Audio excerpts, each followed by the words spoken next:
বর্তমান প্রজন্মের সবচেয়ে জনপ্রিয় বক্তা ডক্টর মিজানুর রহমান আজহারী জুলাই গণঅভ্যুত্থানের পর থেকেই বাংলাদেশের বিভিন্ন ইস্যু নিয়ে প্রায়ই সরব থাকেন ইসলামী স্কলার। এবার আলেমদের বিরুদ্ধে দাঁড়ালে কি কঠোর পরিণত হতে পারে তা নিয়ে কথা বলেছেন আজহারী। বিস্তারিত জানাচ্ছেন শেখ ফরিদ।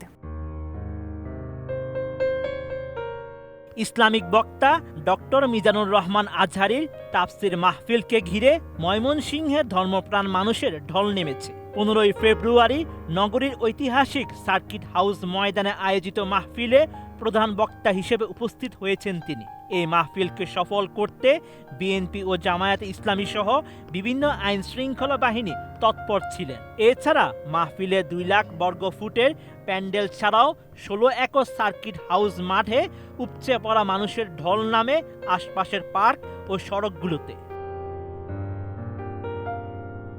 ময়মনসিংহের মাহফিলে মিজানুর রহমান আজহারী নারীদের সম্মান নিয়ে কথা বলতে গিয়ে সূরা আহজাবের 35 নম্বর আয়াত তেলাওয়াত করেন।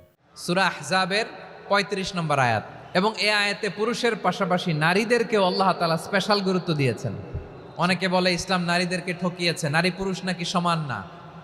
অনেক নারীবাদীরা বলেন, আমি প্রিয় বোনদের বলবো এই আয়াতের দিকে তাকান। নেক কাজ করলে সওয়াব পাওয়ার ক্ষেত্রে পুরুষ যেমন নারীও তেমন। আল্লাহু আকবার। দান করলে পুরুষের যেমন সওয়াব, নারীরও তেমন সওয়াব। রোজা রাখলে পুরুষের যেমন সওয়াব, নারীরও তেমন সওয়াব। নেক কাজের সওয়াব বা প্রতিদান পাওয়ার দিক থেকে সবাই সমান, নারী কিংবা পুরুষ কোনো পার্থক্য নাই।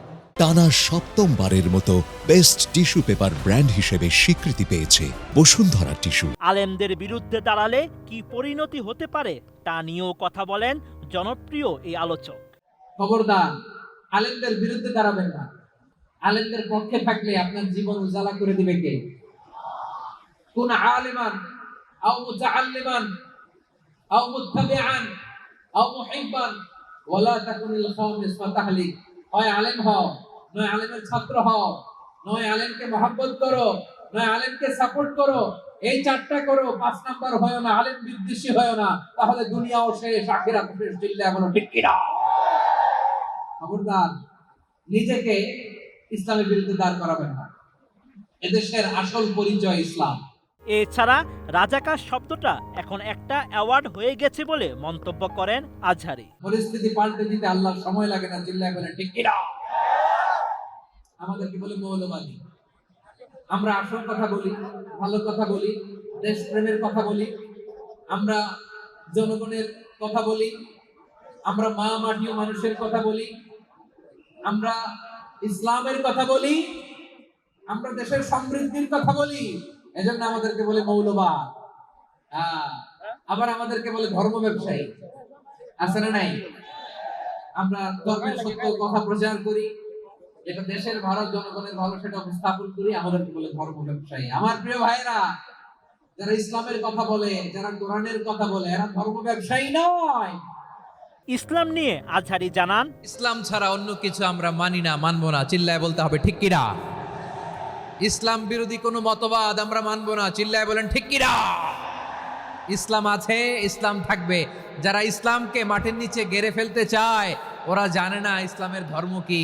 ইসলাম চারা বীজের মতো, ইসলামকে জমিনের ভিতরে গেড়ে দিতে চাইলে এটা শাখা প্রশাখা নিয়ে আসমানের দিকে, উপরের দিকে উঠে যায়। চিল্লায় বলেন ঠিক কিনা?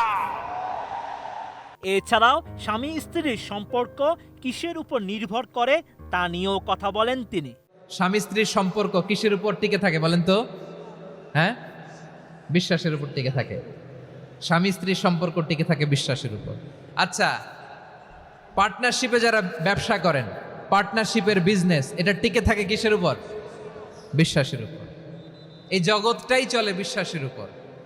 বিশ্বাসীরা এই পৃথিবীতে না থাকলে আল্লাহ এই পৃথিবীও টিকায় রাখতেন না। একজন বিশ্বাসী এই পৃথিবীর বুকে বেঁচে থাকলে আল্লাহ তাআলা এই পৃথিবী ধ্বংস করবেন না। চিল্লায় পড়েন আল্লাহু আকবার। Sheikh Farid, ATN news.